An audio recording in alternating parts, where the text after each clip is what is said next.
Welcome back, class. So we were studying about the frequency domain analysis of the signals, and in the last chapter we have learned about the Fourier transform. Okay, if we have a periodic signal, we can calculate its Fourier transform. Okay, and Fourier transform was that if you have a time domain signal, if you just multiply with e to the power minus j omega t, and if you integrate that, you can calculate the Fourier transform of any time domain signal. Okay, so there is another way most commonly used for the frequency domain analysis, which is called Laplace transform. So Laplace transform is just another version of the frequency domain transformations. If, for example, in Fourier transform, if you just replace j omega with s, okay, if you just replace j omega with s, okay, it will become Laplace transform. So we can write f of s as we are integrating same time domain function, we are replacing j omega with s e to the power minus st times dt. Okay, so that is called Laplace transform. Only difference between Fourier transform and Laplace transform is this one, s is equal to j omega. Okay, so by using this formula we can calculate the Laplace transform of any function, any time domain aperiodic function. Okay, similarly, like we usually write the Fourier transform pair like this one,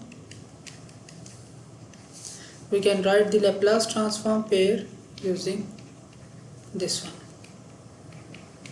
Okay, so this will be the Laplace transform pair notation. So this chapter is basically about Laplace transform. So this is the formula which I have just explained you. Okay, we just replace s is equal to j omega in the analysis formula of the Fourier transform. We get the Laplace transform. If we integrate minus infinity to infinity, this is called bilateral. If you just integrate 0 to infinity with the multiplication of unit step, it's called unilateral.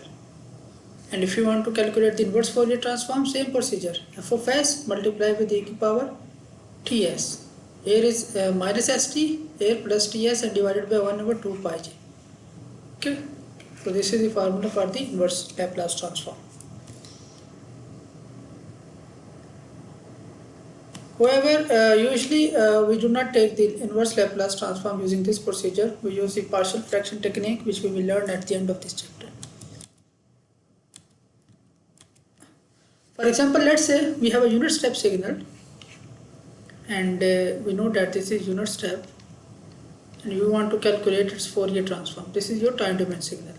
So the Laplace transform will be what? That Laplace transform of the unit step signal, it will be f of t e to the power minus st times dt minus infinity to infinity, right?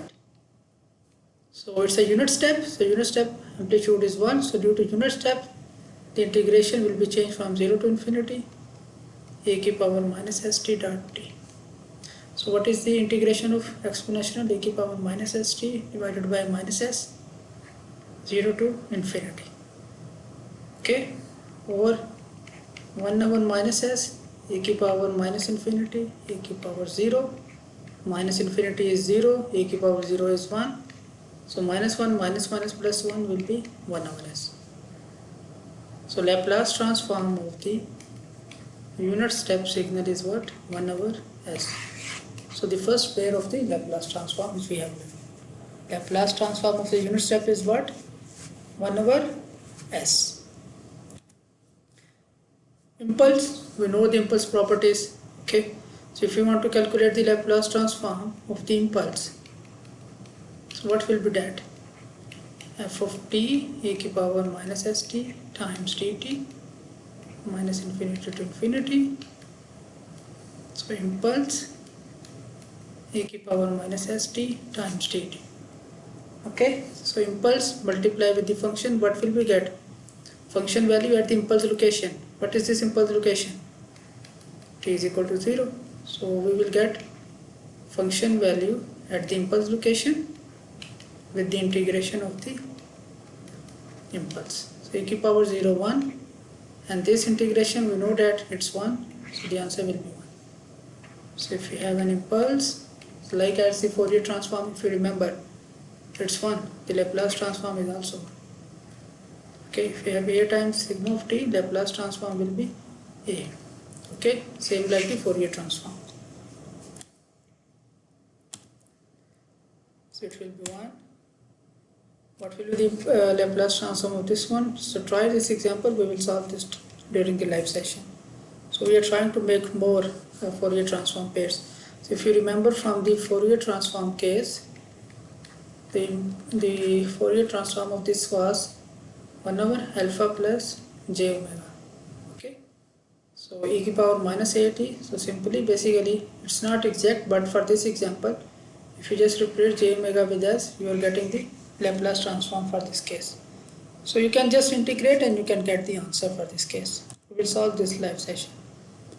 Similarly, if you have t times u of t, if you integrate, we will get 1 over s square. Another example, we will solve this during the live session. So that is the first part of this lecture. Thank you very much for your time here, and we will solve the more example in the live session.